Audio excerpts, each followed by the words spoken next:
you. Louisville, thank you all for coming out this evening. And thank you very much for the great turnout that we have in Louisville, Kentucky. You know, some people think that real change is not going to come to Louisville because of the senators that you got. I believe differently. I believe that what we're seeing today is the beginning of fundamental change in the politics of Kentucky, and that in the years to come, I believe from the bottom of my heart that Louisville, the state of Kentucky, are going to be examples of progressive outposts in this country. So Louisville, thanks so much for coming out tonight. Now, needless to say, I wish that I could be with you in person, but the tax bill we thought was going to be voted on last night has yet to be voted on. So here I am in Washington, D.C. But before I go further, let me thank MoveOn.org and Not One Penny for helping to organize this event. Let me thank the esteemed colleagues, Bluegrass Band. Let me thank Alex Hellman and Chanel Helm, Sage Martin, Tim Druck, and my old and dear friend, Congressman John Yarmouth, and the leader of our revolution who's doing a great job all over this country, Nina Turner, for the great remarks that all of them have made. Now, let me begin by saying that I am more than aware that the people of the state of Kentucky voted for Donald Trump by a wide margin. I know that. And I suspect that one of the reasons that they did so was because at a time of massive income and wealth inequality, at a time when the wealthy are getting richer and almost everybody else is getting poorer, candidate Donald Trump went before the working people of Kentucky, the workers of Vermont, the workers of America, and he told them that he was on their side. Well, 1 year after Mr. Trump's election, it is clear to most Americans that he was not telling the truth and that he had no intention of fulfilling the campaign promises that he made. Now, let me just give you a few examples. I can give you many. Let me give you just a few examples of what Trump said as opposed to what he is doing as president. Candidate Trump, as you'll recall, promised the American people that he would provide health insurance to everybody with much lower deductibles. That's what he said. Well, as president, he ended up supporting a bill that would have thrown up to 32 million Americans off of the health insurance that they have and substantially increased premiums for older workers. That's not health care for everybody. That's throwing millions of people off of health care. And that legislation that Trump supported would have been especially harmful to Kentucky, which saw the biggest drop in the uninsured rate in the country as a result of the Affordable Care Act. And for the love of me, I will never understand how your two senators could have worked so hard to undermine the Affordable Care Act when no state in the union benefited from it more than Kentucky. And let me add that the $1 trillion cut in Medicaid that was proposed in that legislation would have been a total disaster, not only for the country, but especially for a state like Kentucky, struggling with a terrible opioid epidemic. That's issue number one. But that's not the only lie that Trump told.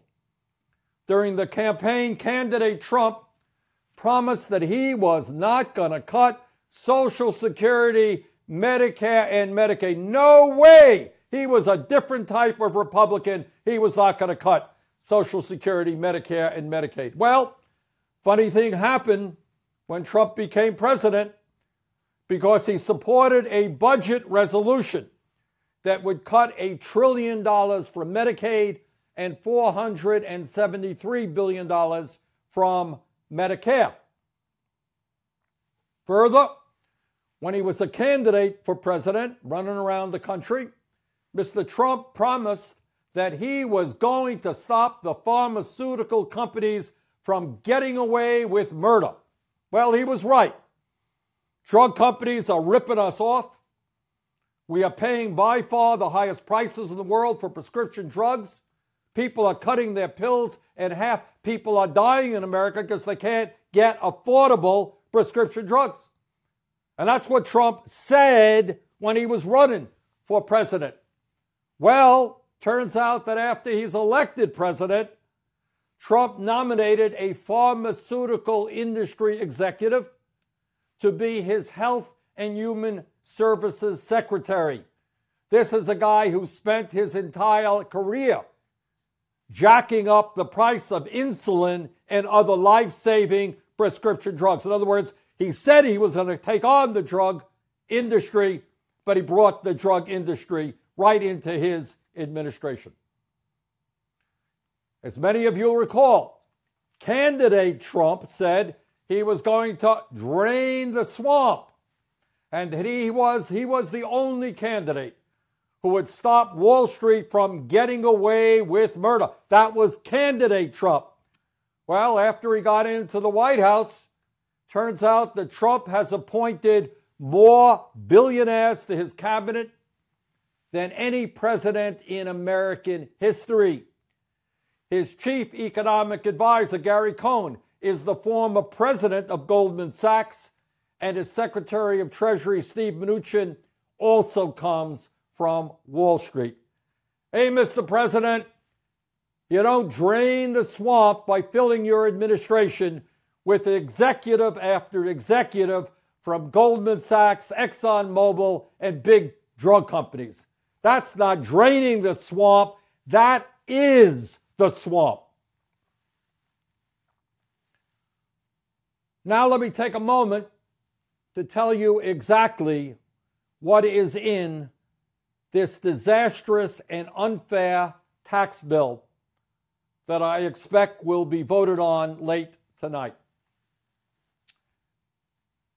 President Trump, he was in Missouri the other day, and he told the American people that he, a billionaire, and other wealthy people won't be benefiting from this legislation, and that this tax bill is really designed to help the middle class.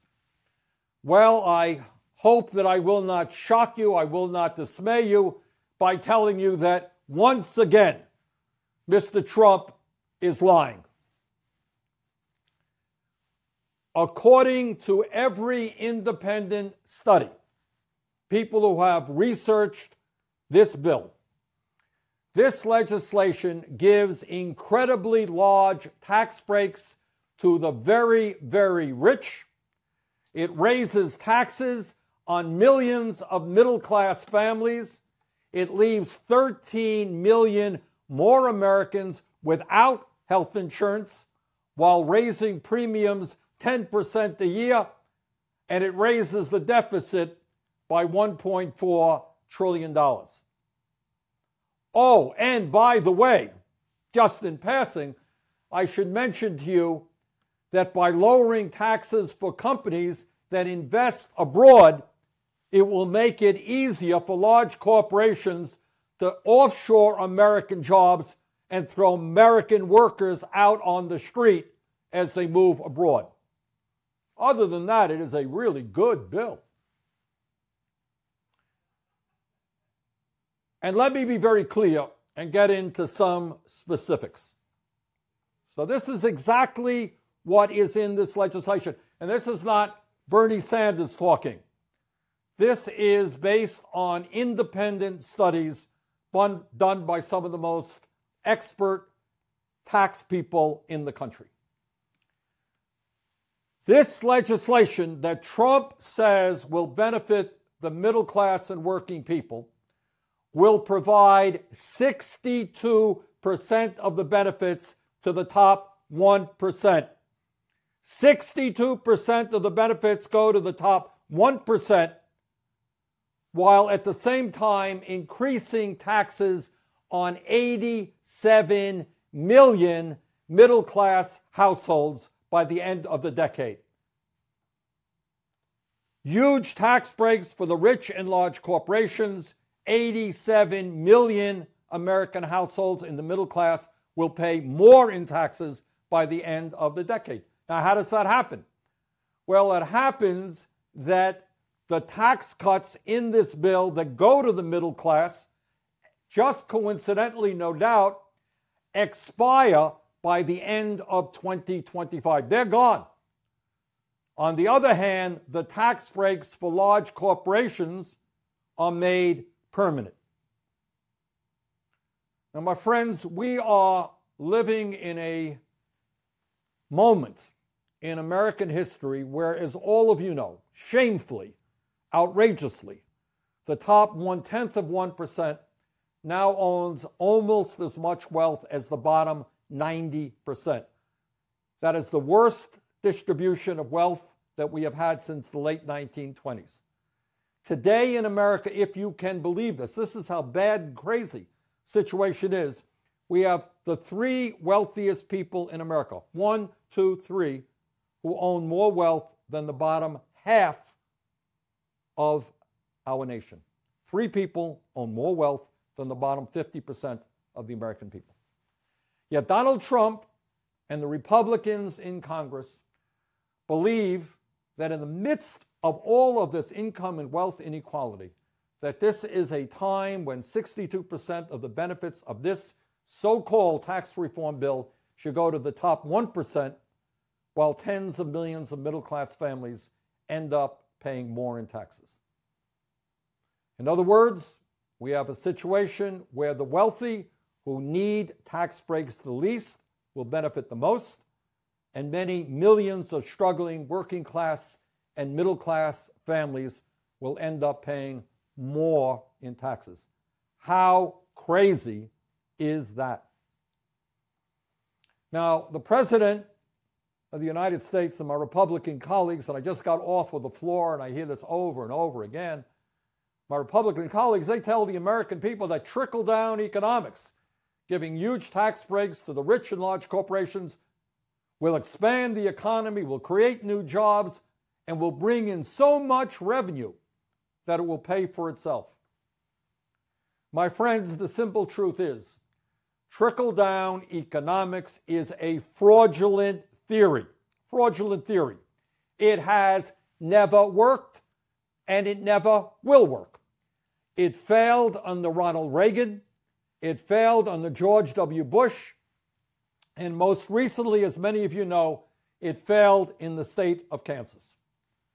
The Joint Committee on Taxation has told us that this bill will increase the deficit by $1.4 trillion over the next decade. Why is that important? It's important because, and please mark my words tonight, mark my words, because I don't think I'm going to be wrong about this. The $1.4 trillion increase in the deficit will be used by Trump and the Republicans as an excuse to go after and cut the programs that the middle class and working families of Kentucky, of Vermont, and of America desperately need. In other words, a few months after they give these huge tax breaks to billionaires, they will come back and cut benefits for those who are on or will be on Social Security, Medicare, Medicaid, nutrition, educational programs, and affordable housing. What they are doing here tonight, is looting the federal government, taking hundreds and hundreds of billions of dollars out of the government to give tax breaks to people who don't need them, and then they're going to cut back and cut programs for those in desperate need, cut programs for the elderly, for the children, for working families, for the sick, and for the poor. Brothers and sisters, this is a moral outrage. It is an economic outrage, and together we are going to fight them tooth and nail.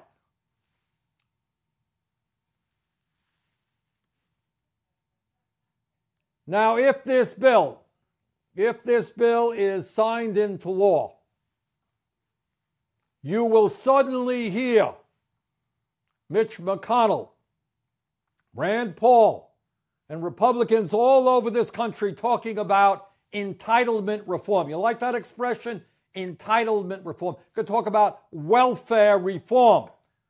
So let me translate those phrases into English and tell you exactly what they mean by entitlement reform and welfare reform. What they mean is they will attempt to raise the eligibility age for people who are going on to Social Security and Medicare. So you got millions of older workers today who have worked their entire lives. They are exhausted. Many of them are ill. Many of them have nothing saved for retirement. And what the Republicans will say through entitlement reform, that they are going to raise the retirement age for Social Security and for Medicare. They are going to lower benefits for people on these programs, and they are going to slash Medicaid. The very rich get huge tax breaks. Older workers who have nothing in the bank will be forced to work longer before they're eligible for Social Security and Medicare. That is the Republican vision. Further, and I say this to the young people and to the families of young people who are struggling desperately to try to come up with the money they need to be able to go to college. What the Republicans intend to do is make massive cuts to Pell Grants, major federal program, providing help to working class young people who want to go to college. They're going to go after nutrition programs like food stamps and the WIC program. Now, right now in America, sadly, tragically, in the wealthiest country in the history of the world, we got millions of families tonight who are wondering how they're going to feed their kids. People who do not have food security, don't know where the next meal is coming from. And the Republicans want to give tax breaks for billionaires and cut programs that help feed Americans who would otherwise go hungry. In my state of Vermont, it gets cold in the winter. It gets cold in many states in this country. They will cut heating assistance programs so that elderly people and lower income people will not be able to stay warm in the winter. All of that causing all of that misery, all of that pain to a working class and a middle class that are already struggling today. All of that so that they can give their huge tax breaks to their billionaire friends, to the large corporations, and to their campaign contributors. Now, when I tell you these things, my friends, when I tell you what the Republicans are going to do, these are not just wild ideas, that I have made up. These are concrete proposals that my Republican colleagues have offered time and time again. In fact, many of the proposals that I've just described to you, they were included in the budget resolution that almost every Republican voted for in Congress. In other words, they have already voted in the budget for $1 trillion cut to Medicaid, which would throw 15 million Americans off of health insurance. They have already voted in their budget to cut Medicare by $473 billion. And listen to this. The Republican chair of the House Ways and Means Subcommittee on Social Security has introduced legislation already that would increase the retirement age and make devastating cuts to Social Security. So this is not, my wild ideas, my fears. This is what will happen.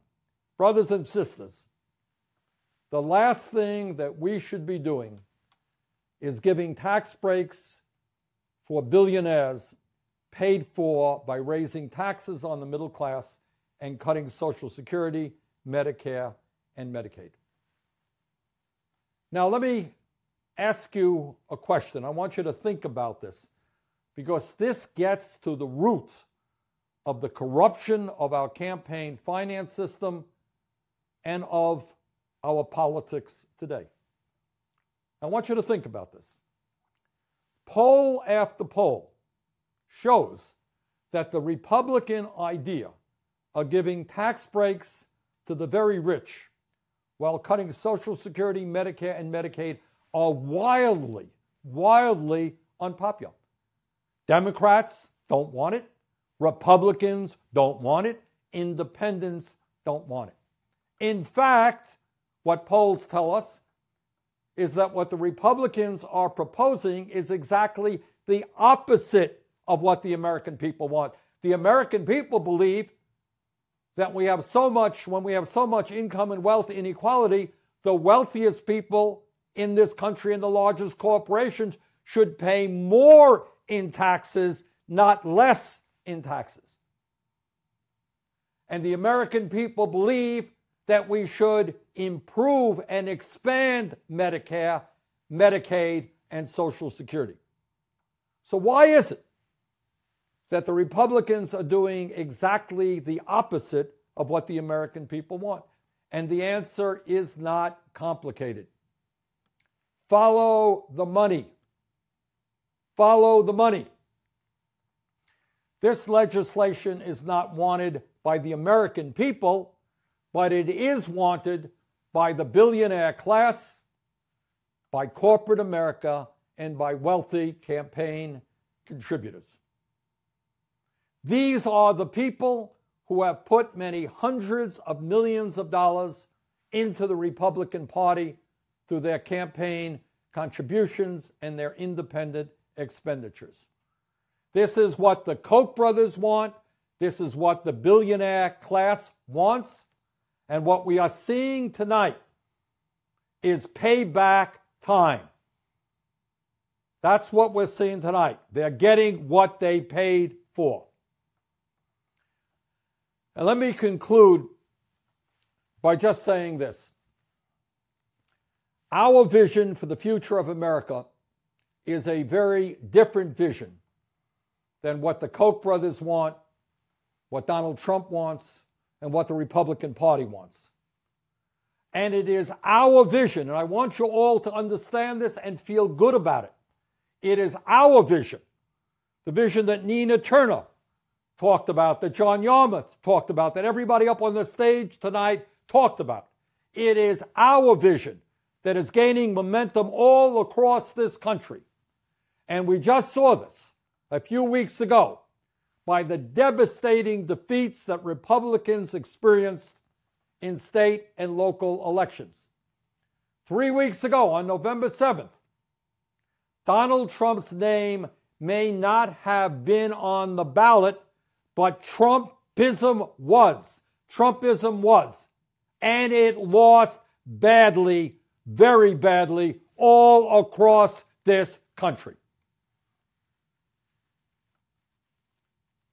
But here is the truth. And the truth is that it is not good enough for us just to attack Trump's bad policies and ludicrous tweets. It's not good enough for us just to do that.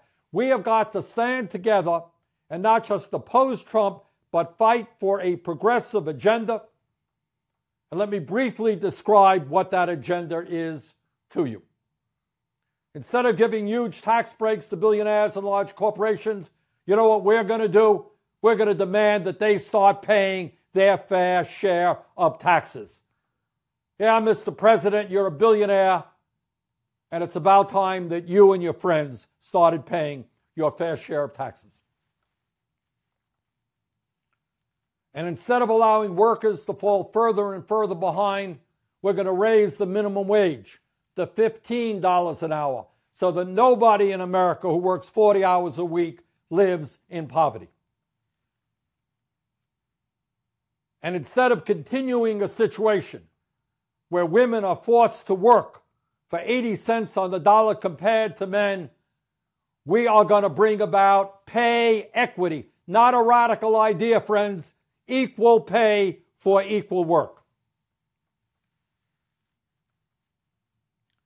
And instead of throwing 32 million Americans off of health insurance, which is what Trump and his friends have tried to do, we are going to join the rest of the industrialized world and make health care a right, not a privilege, for every man, woman, and child by passing a Medicare for all single-payer program.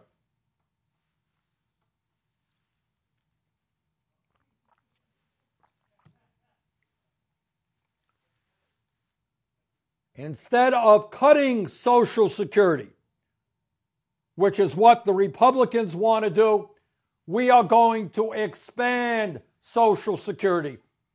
The elderly and the disabled should not be forced to try to stay alive on $13,000 or $14,000 a year. And we're going to pay for that by lifting the cap so that millionaires and billionaires pay the same percentage of their income into Social Security as everyone else. And instead of enacting trade policies that allow corporations to ship our jobs abroad, we're going to demand that companies invest in the United States of America, not China, not Mexico.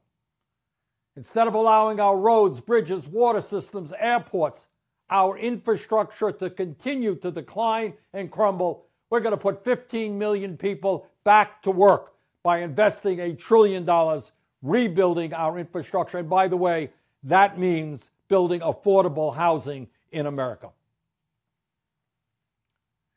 Instead of cutting education in a competitive global economy, we're going to make public colleges and universities tuition free so that every qualified American in this country who wants to get a higher education can do so regardless of his or her income.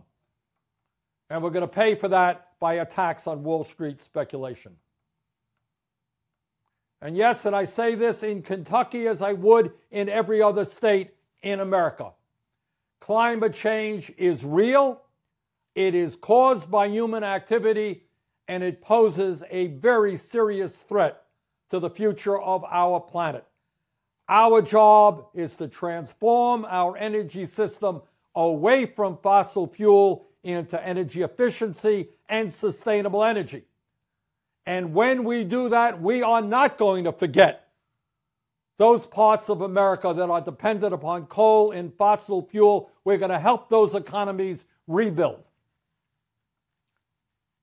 Today, by overwhelming numbers, the American people support comprehensive immigration reform and a path towards citizenship.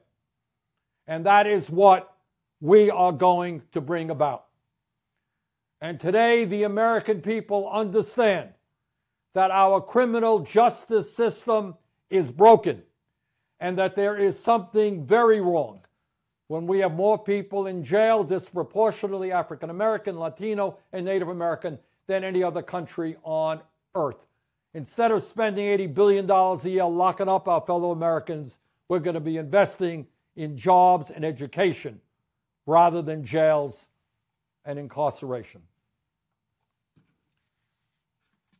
My friends, our job now is not just to defeat this particularly horrific piece of legislation, but to create an economy, a government, and a society that works for all of us and not just the 1%.